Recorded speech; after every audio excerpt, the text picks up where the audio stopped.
Boa noite, pessoal do Flow. Boa noite, Jones. Jones, no livro Os Senhores do Crime, do Jean Ziegler, ele diz que o crime organizado seria uma das formas mais puras do capitalismo, porque funciona praticamente sem limites éticos, visando apenas o lucro. Eu queria ouvir a sua opinião sobre essa visão, fazendo um paralelo principalmente com os escândalos que a gente viu da Faria Lima. E se puder, no final, falar de uma maneira inteligente como que a gente consegue combater o crime organizado sem onerar o trabalhador e o mais pobre, diferente do que a gente vê hoje em dia. Dali. Vocês ouviram a pergunta? Ouvi. Perfeito, vamos lá. Vai, manda ver. Carlos. Eu não ouvi a pergunta, mas ouvi a resposta. Foi basicamente uma pergunta falando do Jean Ziegler, que ele diz que o crime organizado é uma das formas mais puras de capitalismo, porque é uma dinâmica de acumulação sem limites éticos. Gente, vamos imaginar aqui um jovem do Rio de Janeiro com um fuzil na mão. Vamos imaginar. Esse fuzil normalmente não é produzido no Brasil. Né? A gente tá falando de um fuzil israelense, de um fuzil estadunidense, belga e por aí vai. Como é que chega um fuzil na favela do Rio de Janeiro? Porque assim, vamos partir do pressuposto aqui que aquele menino, aquele jovem que tá com um fuzil na mão, ele normalmente é semi-analfabeto. Ele não terminou nem sequer o ensino médio. Ele não fala inglês, ele não habla espanhol. Então ele não controla a cadeia de comercialização global daquele fuzil. Perfeito? A cocaína é uma das mercadorias ilegais fundamentais para sustentar o tráfico de drogas e, consequentemente, inclusive, o tráfico de armas. O Brasil não produz cocaína. Cocaína é produzida nos países andinos a partir da folha da coca, que é uma folha ancestral usada por povos originários.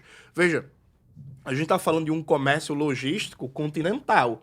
Porque não é fácil você fazer com que uma mercadoria saia, por exemplo, do Peru, da Bolívia, da Colômbia, do México e por aí vai, para chegar no Brasil, que está entre os 5 maiores consumidores de cocaína do mundo. Vamos também aqui fazer um consenso mínimo, que é aquele rapaz que está com um fuzil numa favela, numa rocinha da vida, ele também não comanda o tráfico transnacional de cocaína.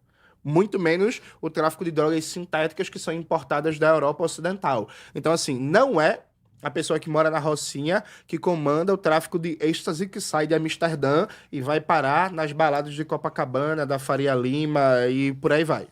Estamos concordando com isso. E aí vem um terceiro vetor, né? Para garantir o tráfico de armas, tanto interno quanto internacional, o tráfico de drogas, a gente precisa de muito dinheiro. Para movimentar dinheiro é fundamental a lavagem de dinheiro. A gente está falando de bilhões e bilhões. E o que é a lavagem de dinheiro? É você fazer um processo de ocultamento, né, da origem e do destino do dinheiro, dando uma fachada legal para um dinheiro que é ilegal. Isso é uma operação extremamente complexa. Tem a ver agora com... agora tá na mídia, inclusive, a Operação Carbono Oculto. Exatamente. Que tem tudo a ver com isso que você está falando. Exatamente. Então perceba aqui 3 pernas fundamentais do que se chama de crime organizado, né? Tráfico de armas, tráfico de drogas, lavagem de dinheiro. Nenhuma dessas cadeias econômicas, né, dessa economia predatória, como alguns sociólogos chamam, é controlado a partir dos aviãozinhos da favela. Perfeito? Então, assim, a maior apreensão de armas da história do país foi feita num condomínio no Rio de Janeiro, né, que inclusive o Bolsonaro, né, morava próximo lá, era vizinho. O rapaz está sempre no lugar errado, na hora errada. Uma das maiores operações financeiras agora contra a lavagem de dinheiro do crime organizado foi feito na Faria Lima. Uma das maiores apreensões de drogas da história do Brasil foi feita no Porto de Santos, né? Que dizem as más línguas que um ex-presidente comanda a corrupção no Porto de Santos há 30 anos, um ex-presidente golpista. Eu não vou falar o nome, porque eu tô recebendo processo demais já, viu, Igor e Carlos? Tá difícil. Meus advogados estão... Eu posso imaginar a quem você se refere, mas é melhor não falar o nome de melhor ninguém. não. Essas coisas são perigosas. É um ex-presidente que poderia fazer o próximo filme do Nosferatu. E aí, repare, combate ao crime organizado significa primordialmente você asfixiar financeiramente e logisticamente os grupos criminosos.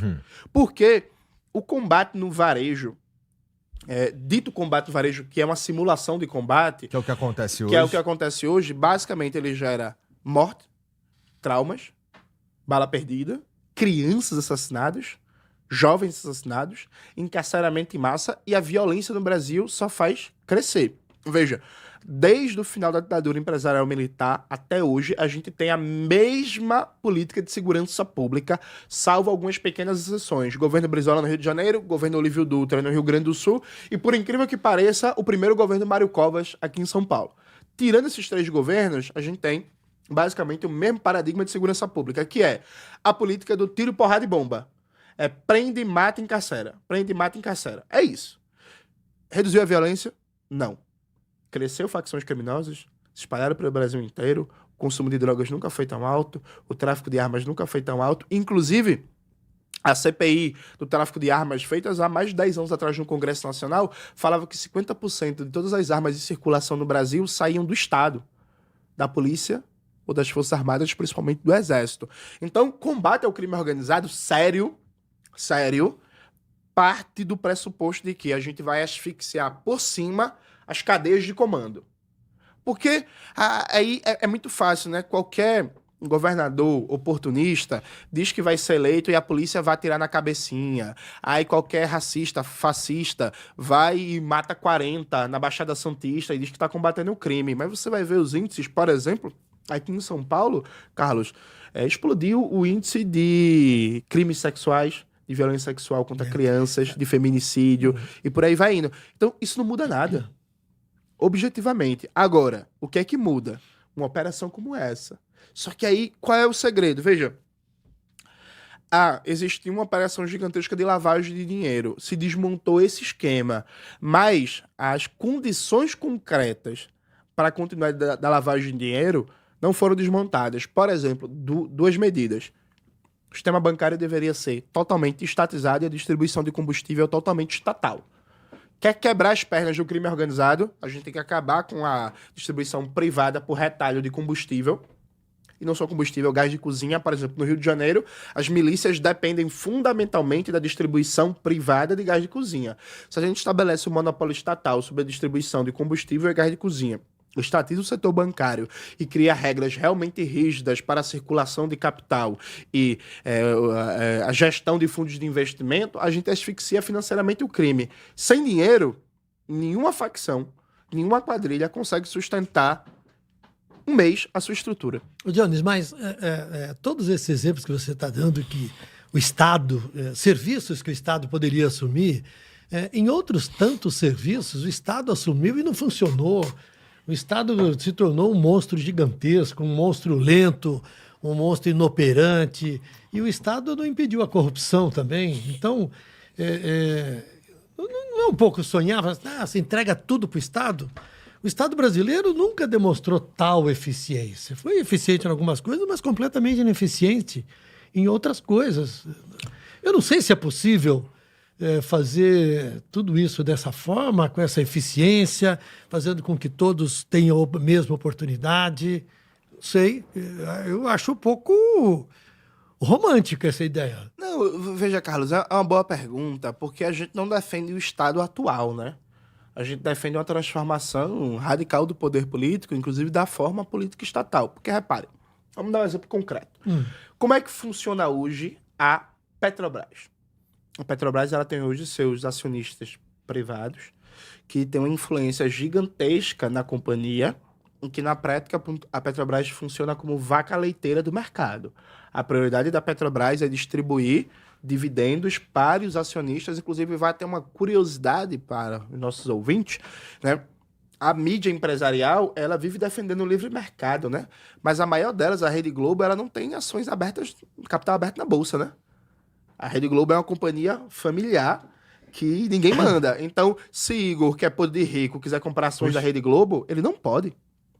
Como foi que se criou o mercado... A primeira parte da tua afirmação é correta. É podre e rico. Exatamente. Ele só não quis comprar as ações da Globo até agora. Não, é porque ele pode, né? Não tem ação para vender. O mercado de capitais no Brasil, ele foi criado colocando ações de empresas públicas, como Petrobras, como Eletrobras, como Vale do Rio Doce, na Bolsa de Valores, para o capital privado se apropriar de riqueza pública acumulada. Mas a Rede Globo não tem capital aberto. Mas a família Bravanel não tem capital aberto do SBT, né? Então é um discursozinho de livre mercado, de não sei o quê, mas livre mercado pros outros, né? Para as famílias que mandam, não. Dito isto, veja, o que foi que aconteceu com a Petrobras? ela virou essa vaca leiteira do mercado, em que a prioridade não é o investimento produtivo, que a prioridade não é ampliar a capacidade de refino, que a prioridade não é retomar do poço a bomba de combustível, né? A extração de petróleo, a produção de derivados, o refino e por aí vai. A prioridade dela é distribuir lucros e dividendos, inclusive lucros e dividendos para acionistas estrangeiros. Qual é a consequência prática disso? Não existe hoje no modelo de governança da Petrobras um espaço para você, que é usuário, por exemplo, do serviço da Petrobras, porque usa gás de cozinha, usa gasolina, usa diesel, participar das decisões da empresa. Não existe espaço para os motoboys participarem da gestão da empresa, para os trabalhadores petroleiros e petroleiras de fato da Petrobras participarem da empresa, para a universidade, para a academia. O governo Bolsonaro acabou com a universidade da Petrobras. Eu não sei se ela foi retomada no governo Lula, preciso fazer essa pesquisa. Inclusive, alguém me manda essa informação, mas o governo Bolsonaro tinha acabado com a universidade da Petrobras. Então, veja, você tem um modelo de governança, que é um modelo de governança em si mesmado, que quem manda na Petrobras é basicamente o governinho do momento, que faz com que o conselho da Petrobras esteja subordinado aos interesses político-econômicos, muitos deles que ficam nas sombras, ali, atuando em lobbies. O que é que a gente defende? Por exemplo, uma Petrobras gerida pelos trabalhadores e usuários, em que, claro, o governo do momento vai ter capacidade de influir nas decisões da Petrobras, mas vai fazer isso a partir de um plano de trabalho. Então, um dos modelos que a gente defende é que vai ter um governo. Esse governo vai ter que apresentar, por exemplo, um plano de trabalho para o setor do petróleo e gás.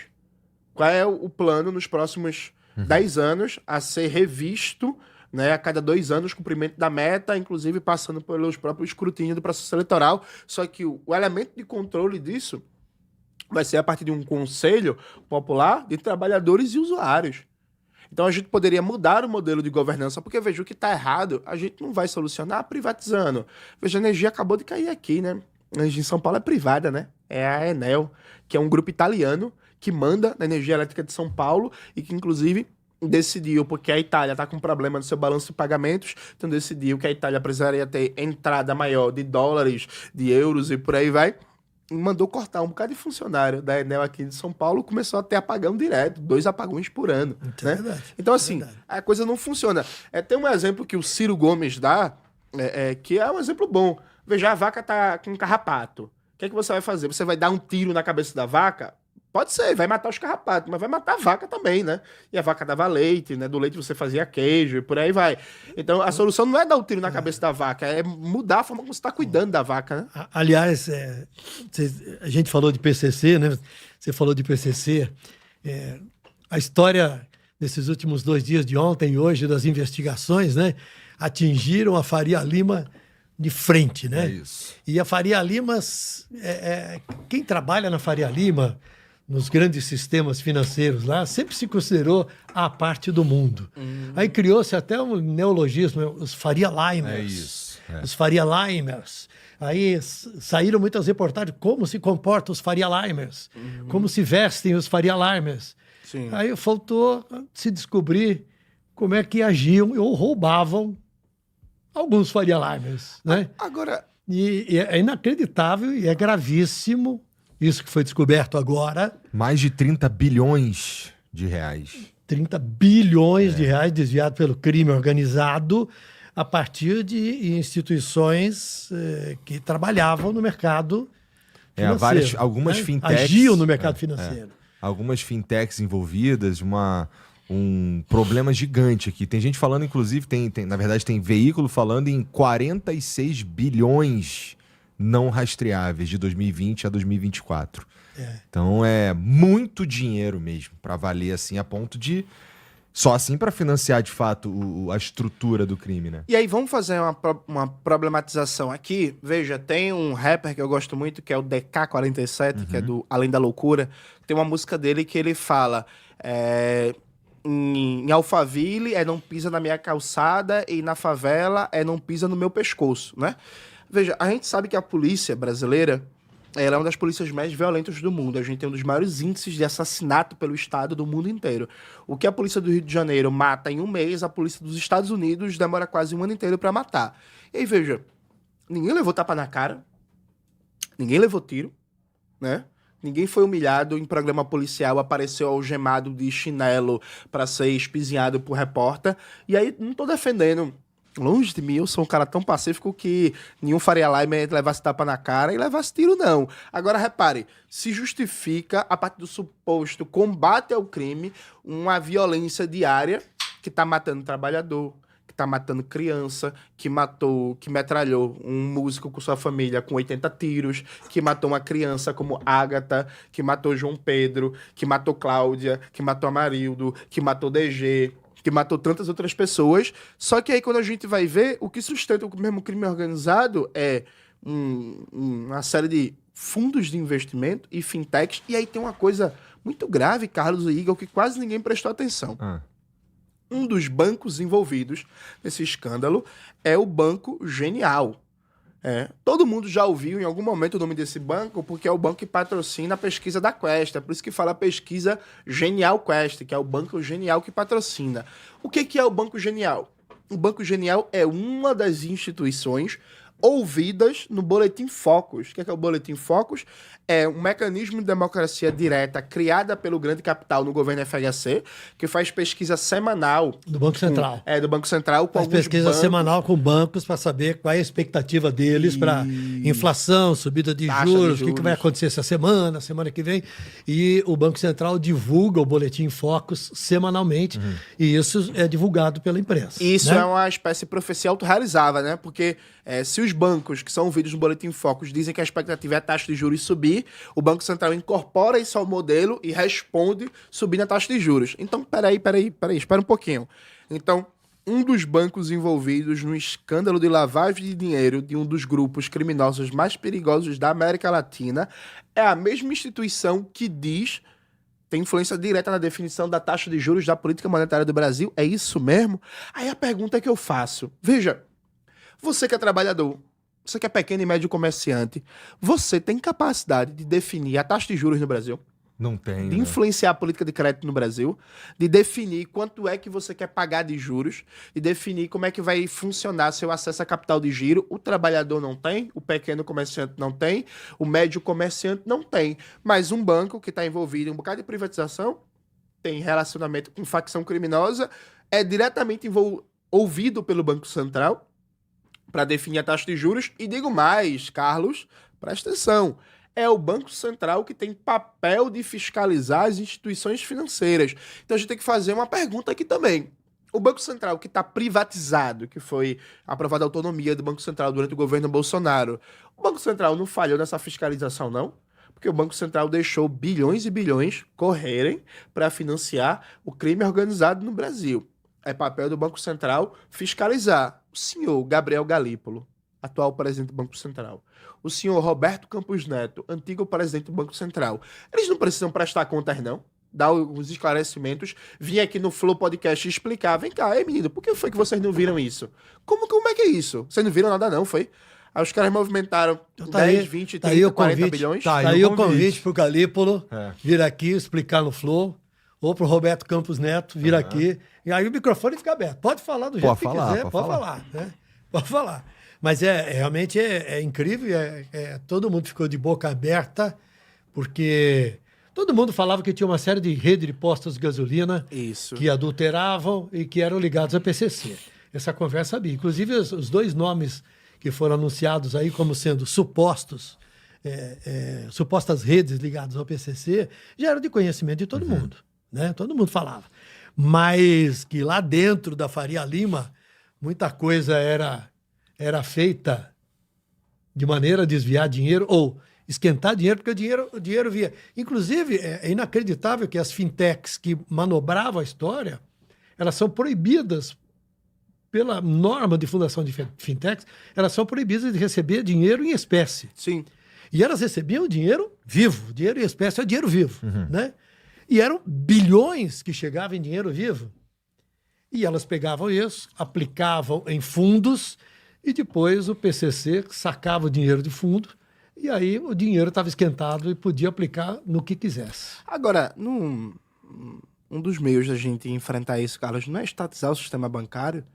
e garantir que o sistema bancário funcione de acordo com o Plano Nacional de Desenvolvimento, para garantir complexidade produtiva, para garantir financiamento de moradia popular, reflorestamento, despoluição de rios, o novo sistema de mobilidade urbana. Porque, veja que coisa irracional. A gente vai permitir que exista um mercado privado financeiro e de crédito que dá a possibilidade de uma organização criminosa movimentar mais de 50 bilhões de reais por ano. Eu acho isso prejudicial para a saúde do povo brasileiro e do país. Eu acho que a gente tem que estatizar o sistema bancário e garantir que o crédito seja uma ferramenta de planejamento para pensar o desenvolvimento das forças produtivas do país. O que é que tu acha? Rapaz, é uma mudança completa do modelo. Vamos nessa. É uma mudança completa do modelo. E que vai incomodar tanta gente que, inclusive, a gente tá falando de bancos internacionais e tudo mais. Exatamente. Expropriar todo mundo. É o que você está propondo.